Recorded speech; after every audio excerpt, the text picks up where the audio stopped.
Welcome back to Just Hear Me Out. Today, yay, we have Demetra back, Hey. the better half of the podcast. Camera down, I'm talking about Gen X opinions, so I got my Nirvana shirt on. And if we want to talk generational differences, that's going to be a whole episode on its own. But, okay, I wanted to talk to Demetra about gender because this is such a big topic these days and things are shifting. So I want to start out by saying I don't know if everybody really understands this, that gender and sex are different. And then sex has two different meanings, right? The noun or the verb. Correct. So gender, just so that we're all on the same page with the language, is really a cultural construct, which is why a lot of Gen X people are just kind of like, what? With the whole binary thing going on. I would also really like to know where the word tomboy went to. It just disappeared because that's what I am. And back in the day, it meant you are a woman or a girl and you like being a girl, but you don't necessarily do yourself up all the time, or you're like happy to get dirty and do sports. To me, it seemed a little bit more balanced than just, I'm a girl, I want to wear dresses and makeup all the time. Right. Yeah. So by definition, gender is a societal and cultural differences rather than biological. And so which is why, of course, on your driver's license and at the doctor, they want to know your sex at birth. Just because those chemicals mean so much, the chemical differences with the hormones of whether your same tissues turned into ovaries or testicles, to be blunt. And also there's this other issue with gender being like a subclass within grammar where, the regular grammar rules, I don't know if I'm saying all these words properly, but, noun, pronoun, verb, adjective. Okay. And then within all the Romance languages, for any of us who study other languages, European ones, Italian, French, Spanish, Portuguese, they all have like gendered nouns. Like something like a chair might be technically a feminine. Yeah. Actually, that's like my name. Oh, yeah, because it would be like Dimitri or Dimitro. Like I just know in a lot of languages, O or I is male. Right. Or A. A is female, like Demetra. That's my name, right? Demetra, Dimitri. And it's based on male, female. And it's not just the names. Like you said, it goes into other things. It's male, female. And you could be talking about the same thing, like you said, a chair. But believe it or not, there's a male or female chair. Well, or yeah. I mean, and some things I don't know how to explain it, but the way you pronounce it. Yeah. And I think it's not even, I don't think anyone in this day and age is ever thinking and getting mad about, like, why is a chair feminine in Italy? Like, it just kind of is, which is, if you're learning, it is kind of difficult because we're not as used to it in American English. Right. But, it'd be almost the same as somebody coming over here and saying, I don't got no work today. And you're like, what? Like, it just doesn't sound right. Right. Yeah. So, and I understand that non-binary means outside the boundaries of male-female, which is a cool concept, but okay, I don't really know if non-binary is, I kind of think it means gender and not sex, because sex is more scientific and biological. Okay. This is enough to make your mind go crazy. This is 2024, and a lot of us who are 40 plus have a real hard time not making mistakes when we're supposed to say they, them. So give us a little break, a little grace. Our brains are getting older. But Demetra, I wanted to tell you about this. Yes. I think I only learned about this like maybe 10 years ago, that blue and pink, the whole female-male thing, it actually started in 1918. And at that time, it was like it's marketing, really. And blue was female and male was pink. Really? And I read that the thought was that pink is like a version of red, and that would be more of a male thing, like energy. The color red is supposed to inspire action, I guess. Oh. Well, I mean, I've heard that over the years. Like when you look into using colors for logos or, right down to the psychology of color and like how they paint hospitals certain colors to make you calm, things like that. Right. So, and the feminine being blue was more like, the color of the sky or the ocean, and it's like calming. And in the 1940s, they switched it. Why? Not totally sure. Not totally Hmm. sure. But here's the point. Also, like certain, really famous celebrities back in the day really Hmm. solidified the blue and pink thing. And I think where I'm going with this is I just find it really interesting how there were times in history where they created the binary. Like I don't think we're naturally so binary. Okay. It's more of a social construct, and people these days are trying to get rid of all those differences and have non-binary, which is technically I think just everybody. Anyway, Yeah. So in reality, it was created at some point, switched because they feel they can switch it. Now, in this younger generation, they're rolling with it. And in reality, it doesn't even matter because it means exactly. really nothing, It doesn't mean anything. technically. It doesn't really mean shit. Your anatomy is your anatomy if we're going to talk about science. Yeah. Born male, born female. It just is what it is. That's why on your go to your doctors or whatever it is you're filling out that's going to be related to your body, you still have to say if you're male or female originated because, again, hormones. So, however Yeah. you want to be called, it doesn't really matter. And really if So someone stop has confusing me, people. Okay, just stop stop. confusing me. Like I that he, she, them, it. I like fuck. I was so horrible in school in English, and now I'm like I know. flashbacks. I'm like getting traumatized, PTSD. I'm like, I was a math and science student, okay? Like, I don't even know where to put my commas. All right. Okay, but listen to this. Yeah. The main reason. Oh, and when I said certain celebrities, one of them being Marilyn Monroe, showing Mm-hmm. up in bright pink all the time. But was that 50s, Yeah. 60s? Anyway, I Uh, digress. okay. All this is from marketing strategists, even back in the day, because before there was that someone assigned colors to genders Mm-hmm. or to sexes, that babies always wore white because, and this makes total sense, they would get super dirty all the time and you could bleach the white clothes. Mm-hmm. So it just didn't even matter. Right. So it comes down Yeah. to marketing because, just like everything, especially in America, um, they wanted people to have to buy two sets of clothes. Like, so if you happen to have a kid of a different gender, you can't dress them in blue. Or, that's what I'm saying. Yeah. Right. Um, It's and then money. Money, money, money, people, money. money.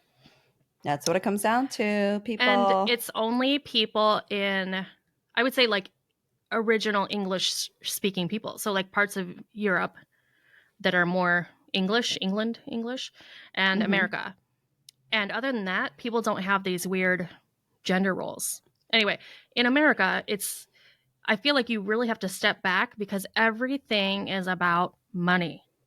Everything, everything, everything. Everything. So if something doesn't seem fair or right, or you're like, that doesn't make any sense, why do all girls wear pink? It's about Mm-hmm. money. Right. Yep. So um, I also wanted to bring up how the word sex is used. You know, Mm-hmm. it's funny how in the English language, words mean often like four different things. Like, as in the sense of if it's a noun or an adjective, like stomach, the word stomach Mm-hmm. to a lot of people means the organ that is your stomach. That's Mm-hmm. like, below where your heart is technically and above your intestines. And other people say my stomach hurts, and that means anywhere below the breast area and Mm-hmm. above like your groin area. Like is that whole area is like your stomach or your belly. Do you know what I mean? Mm-hmm. Language can sometimes be tricky. Very tricky. And the English language picture means 17 things. Anyway, I digress. 17. Hmm. I don't want to know what they are because I'm not going to remember anyway. So, I'm exaggerating, but I mean, like you oh, pour water out of the pitcher, you take a picture. Uh, there's just a lot of different. Oh, it's also somebody that throws the ball in a sport. those. Granted, some of them are spelled slightly different, but when you're Mm-hmm. speaking, like how it would take a while to catch on to all those. You have to look at the context someone's talking in Mm-hmm. to know what they mean. So this leads me into 90 Day Fiancé. Have you seen the show? No. Highly entertaining. Sometimes the people are so in need of a therapist that it makes you feel like you really, really have your shit together. I But definitely need to watch it. but I mean, it's tricky. I mean, certainly some, or maybe even half of the couples that are on this reality show are, probably really appropriately so. I mean, they're okay with not knowing each other super, super well Mhm. and getting married, but it seems like they're really in it for all the good reasons and all that. But some of the cultural differences are so crazy. And you're like, what are you even thinking? I personally think that really matters. I think when you're so different culturally from someone, I don't think it can work. I really don't. You're just so different. And or maybe me, maybe I don't have any patience, but I just can't. Well, it's hard enough to communicate with someone and have them really understand you and everything about you when you're both completely fluent in the same language. And I'm sure it's possible, but it seems impossible to me to be as fluent in a language you learn than the one you grew up with.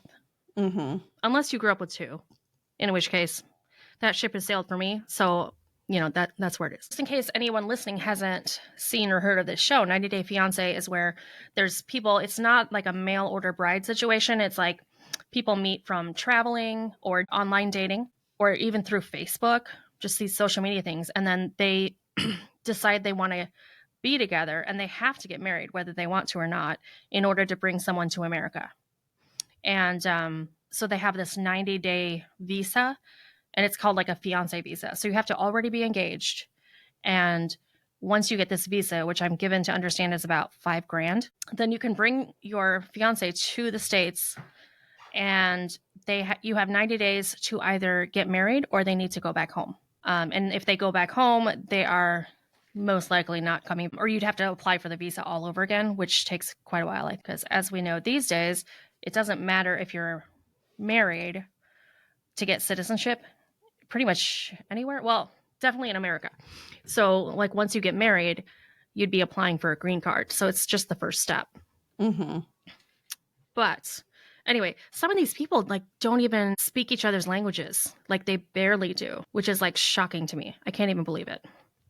Also, there's this like underlying theme that America is the best country and everyone really wants to be here. And being raised by a Canadian, I think that's a mistake to think that way. Yeah, but they don't know. You just see land of opportunity and people come and you can come here with nothing and make it, whereas in other countries that's not so. So they just think of, coming here that it's going to be easy. Yeah, yeah. I think what I was thinking of when I was talking just now, though, is like the American person and or the American Oh, people's families, because okay. sometimes, I mean, granted, if you're coming from somewhere that is technically third world status, Mhm. of course it's going to be a step up. But there are plenty of countries in the world that are just as civilized as America, and we're not necessarily better than other people. It's just, I want to say money versus quality of life. So America is the best place to be if you really want to make a lot of money because money is valued so much. And Mhm. then it's like in every part of our culture is make money and work. Whereas I've talked to plenty of people who've lived in or are from countries where, well, pretty much besides ours, like all over Europe, Mhm. they value more than money, quality of life and having a Time. peaceful life. Yeah. It's time. They value time more than anything.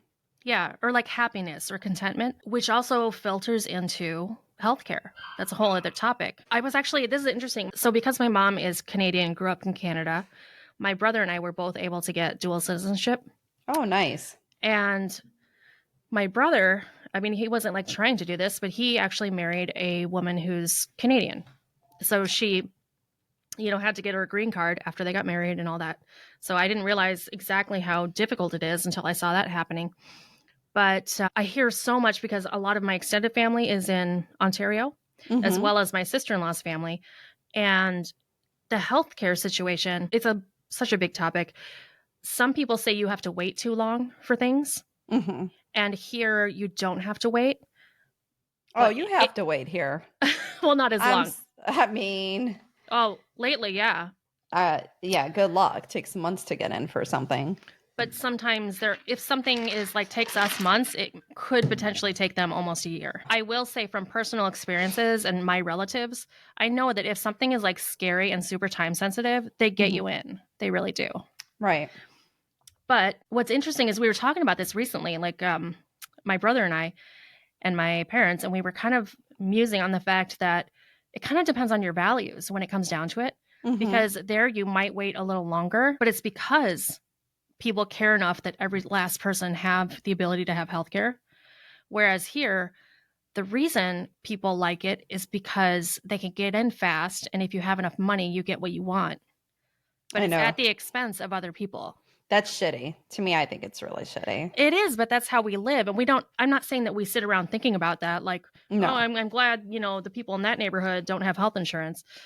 But that is the reality of it. That's why we have more healthcare opportunities here because some of the people don't. Is that too depressing? No. I guess you're just, speaking facts, but I don't know. We went from like talking about like gender stuff to 90-day fiance to health insurance. I'm like a little confused.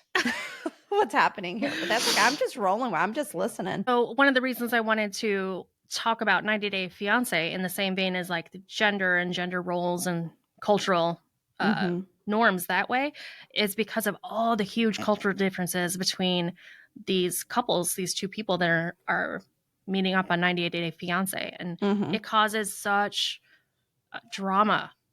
And I just don't even know why they're trying to do it. Why even bother? Right. Why even bother if we have so many cultural differences?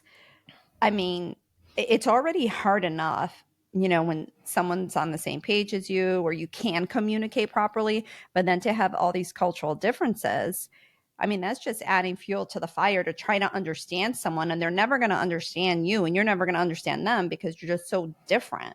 I mean, you're Yeah. just yeah. Well, and these cultural things, I really like to try to be open minded and not think of my opinion as like always the right one, Mhm. and just be open minded to changing my opinion. But, there are countries where it's what we would call kind of like Victorian values, where you don't, like, women stay home, men make money. I was watching some episodes in Russia. It's actually really, really uncommon for the father to be at the hospital or definitely in the room when his baby's being born. Really? You have to get special permission to go in. So Oh. sometimes they're going in because they're trying to translate between the doctor and the person giving birth. Oh. And seems a little confusing. There's some of that old school stuff where someone takes care of the baby 24/7 and somebody makes money and then just plays with the kid. Right. But I get it because I'm quite a feminist, but I think in an ideal situation you would be sharing those things, or there's chores or whatever. But, how do you give someone a hard time if everyone they know and how they grew up, everything they've ever seen is that way? Like they're just looking at it from that way, and it's not that they're unevolved. They just haven't seen anything different. Right. So And based on then, like the episodes you're watching, that's a huge issue yeah, with well, some like people. if Yeah.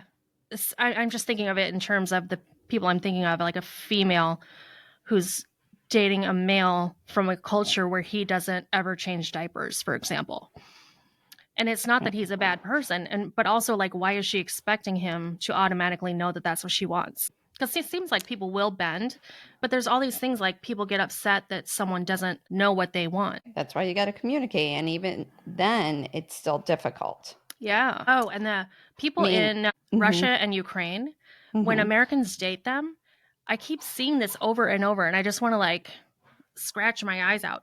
It's like these American people wanting their fiance, who's either Russian or Ukrainian, which there's probably other countries. Those are just the two I'm thinking of right now, where people aren't necessarily warm and fuzzy, and it's cultural. yeah, they're very cold. Yeah. So Americans who are really sensitive being with somebody who's not sensitive and doesn't see that in anyone around them ever, and then expecting them to somehow adjust and think about their partner's feelings all the time. Like there was this one guy who was like, why don't you say thank you or please to me? And then his Russian fiance was like looking at him like he had horns. She's like, what? And Honestly, like Hmm. even in America, there's such different values. I mean, Of the course. deep Even South, ooh, totally different than right. It's not just Chicago. other, yeah, it's not just other countries. It's even here in Chicago. Hey, you grew up South Side, grew up on the North Side, grew up in a more affluent part of town, you grew up in a poorer town, you're going to be different. Your values are different. Everything is different. So you meet someone, could be even in the same city, and things could be so different. Yeah. So, for example, people who grew up in Chicago or New York, and even the suburbs of those places, will have much more in common culturally and ideas and how people live and do things than people who live in or grow up in like Texas or Georgia. Yes, And then absolutely. Florida is its own country, technically.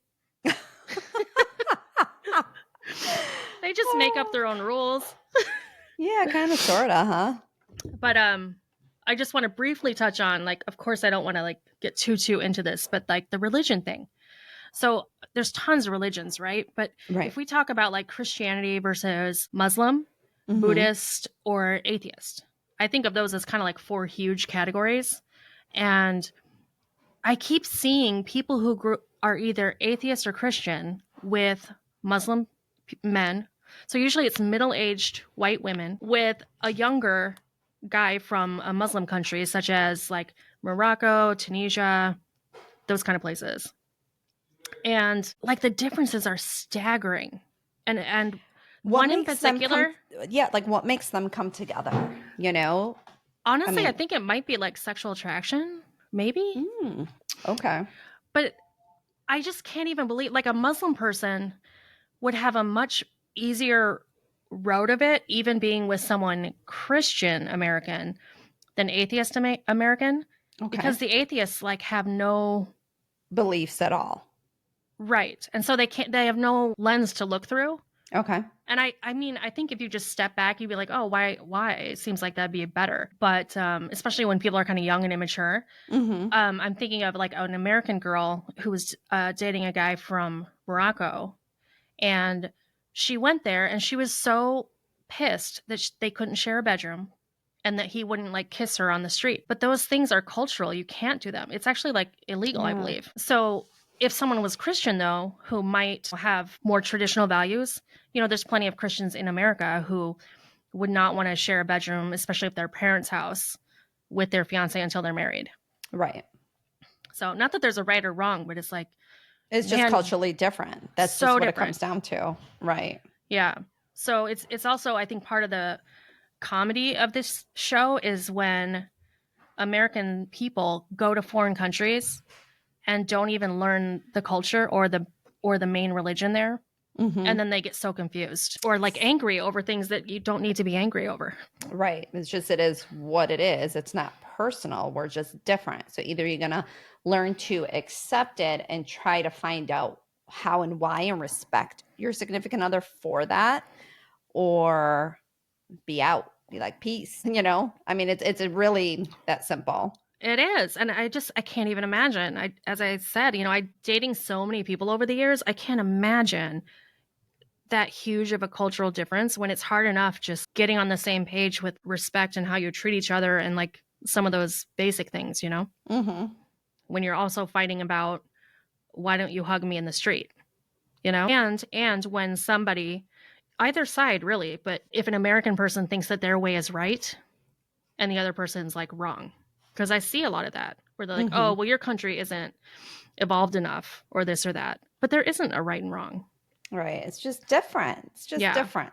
And I think that's where we as human beings also fail, because we don't know how to just respect other people's upbringings and how they're different. We want to automatically say this is right or wrong. There's no right or wrong per se. There's multiple ways of doing things and what people prefer or not prefer. And until they're exposed to something different, sometimes that's all someone knows, right? Yeah. So I think a lot of hostility and anger comes from just not knowing and being a little ignorant to things. And I wish people would just be a little bit more open minded, Yeah. to the stuff, and understand like this. just respect someone for who they are. If you want to try to understand them better and get to know their culture, or, people are so quick to just throw, jabs to say, well, you're wrong and we're more evolved and you're not, or whatever it is. It's just everybody's always trying to fight nowadays. Drives me nuts. It's true. It's true. And Yeah. sometimes when people don't understand the other culture, they start taking everything personally. Right. Like this girl in particular, I think at first she didn't believe him and thought he just didn't want to kiss her in public because he wasn't proud to be with her, which Oh, is like really, I mean, come on, read about a country before you go there yeah. for a month or 7. Yeah, that's a little insecure on her part. That's sort of the end of what I had to say. Okay, well, 90-day fiance, done and done. Great. All right. So thanks so much for joining us. And next week, we are going to talk about our absolute favorite hair tools and products. Thanks for listening. Thanks. Bye.